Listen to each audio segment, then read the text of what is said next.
கருணாநிதி மகனுக்கு உதவிய ஜெயலலிதா. முன்னாள் முதல்வர் கருணாநிதியின் மூத்த மகன் மூக முத்து இன்று ஜூலை 19 காலமானார். தந்தை கருணாநிதியுடன் ஏற்பட்ட மனகசப்பு காரணமாக தனியாக வசித்து வந்த இவர் ஒரு கட்டத்தில் மதுவுக்கு அடிமையாகி நிதி நெருக்கடியில் இருந்தார். இந்த நிலையில்தான் பண உதவி கேட்ட மூக முத்துவுக்கு அப்போதைய முதல்வர் ஜெயலலிதா 5 லட்சம் ரூபாய் கொடுத்து உதவினார். இது மிகப்பெரிய சலசலப்பை ஏற்படுத்தி இருந்தது குறிப்பிடத்தக்கது.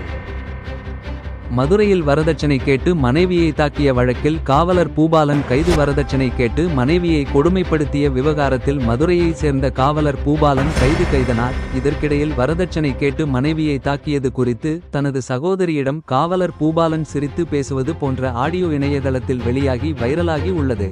ஏற்கனவே காவலர் பூபாலன் சஸ்பெண்ட் செய்யப்பட்டுள்ளார். இந்த புகாரில் பூபாலன் அவரது பெற்றோர் சகோதரி மீது வழக்கு பதிவு செய்யப்பட்டது.